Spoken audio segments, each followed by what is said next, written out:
We really need to talk about this.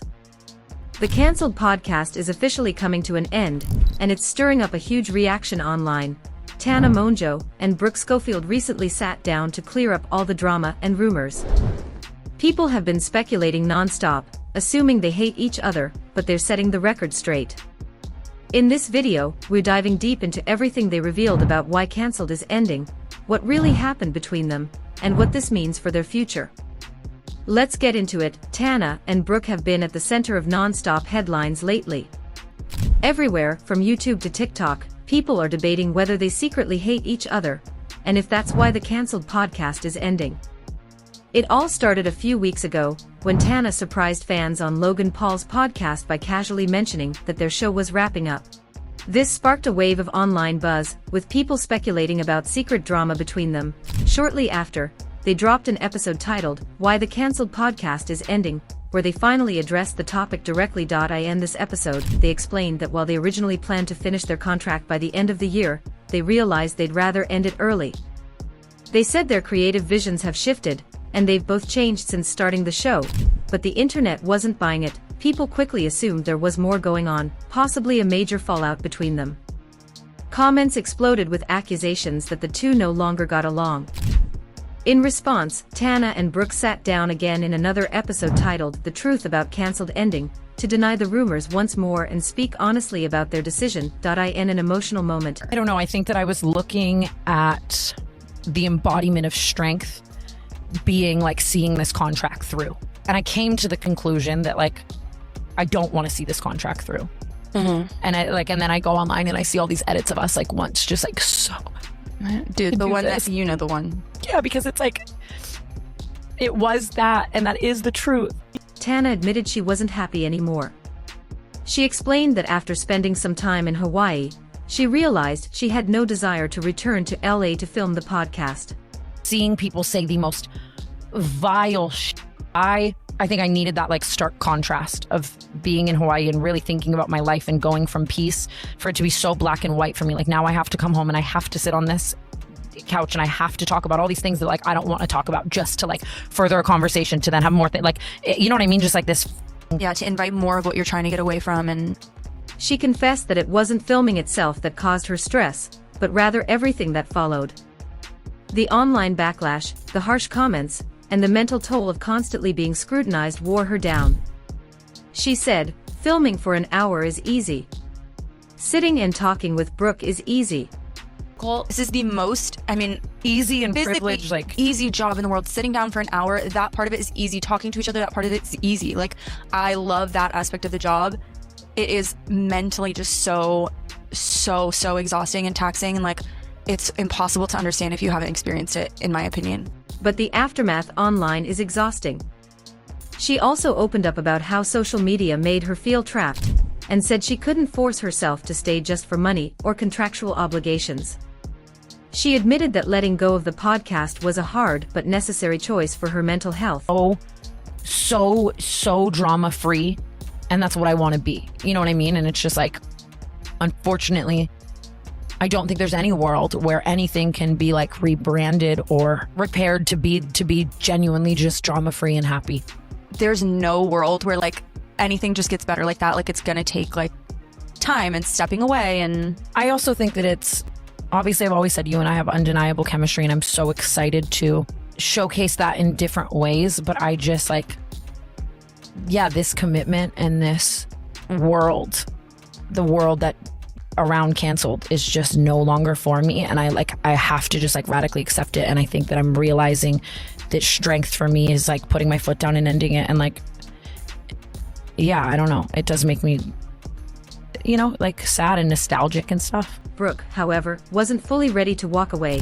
She admitted that the podcast did impact their friendship, but not in the way people think. It's like, I'm trying to look at it again as a positive, which I know for a lot of people it's not a positive. And like, it's not a positive for me either. It's not a positive for you, but like, so much comes of letting go of things, like especially like before you necessarily feel you're 100% ready. I know you feel 100% ready. I feel a little bit more apprehensive, obviously. It's not that. I think that I wrestled with it. You know, I was trying, like I'm saying, I think I was thinking that the embodiment of strength was staying in the contract and seeing it through. And then I think that I had to realize it's so easy to stay in something that you know so well. But I no longer feel at home in the way that I did for so long. I just have no choice. Like, you know what I mean? Like, I have no choice. On the Cheers podcast with Avery Woods, Brooke explained how working with a close friend changed their dynamic. She said it felt like they were raising a child together, and that their bond became more like a stressful business partnership than a friendship. I've announced now that, like, I don't think we're going to keep going with it, at least for now. We've talked at least about taking like a big long break, if not ending it completely. I feel like both of us are very fatigued of it, kind of. I feel like both of us are in such different places than we were when we started, and it's just feels different now. It's not as fun for either of us anymore. At the very least, we'll probably take 6 months, a year off, and then maybe reassess. I don't think anybody should like work with their partner or friends or anything. And it's not that like it's a bad relationship. I love her more than anything. It just changes the dynamic of a friendship so much. Like I felt like we had a child. You know what I mean? And now like we can't even nurture this like marriage that we have because we're like so focused on this kid that we have. That's what I compare it to. But it really did change like the dynamics, so that I feel like that's a big element too. We want to be friends. Brooke admitted that although she still enjoyed parts of the show, the negativity and online pressure made it hard to continue. Tana was more direct. She firmly stated that there was no way to fix Cancelled. She believed no amount of rebranding or changes could save the podcast or make it fun again. Some things just can't be fixed by tweaking a few details.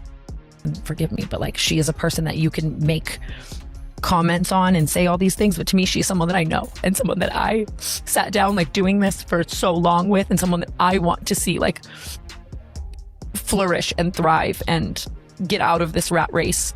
I also just I want that for us. I want to get coffee and laugh and like almost get back to so many ways that we were. And Me too. I feel like it's, to me, I said this on another podcast today, but it's just like, thank you, like no amount of, you know, money or whatever like there is to gain from like doing this is worth like what I feel like we've lost, you know what I mean, like as a, I don't want to say like a consequence or like as a result of Cancelled, but like you're just like way more important to me than this, you know what I mean? Yeah, I agree. And like I love it. It's not about the people. I love, no, 100%. It's just like, it's almost like, it's like it feels to me like one big, like it's hard. I like almost personify.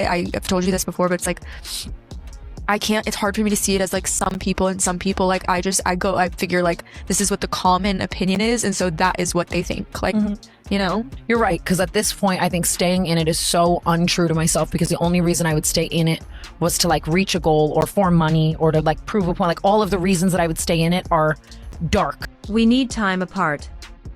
Both agreed their friendship was more important than any paycheck or view count. Ending Cancelled was the only way they could preserve their personal relationship.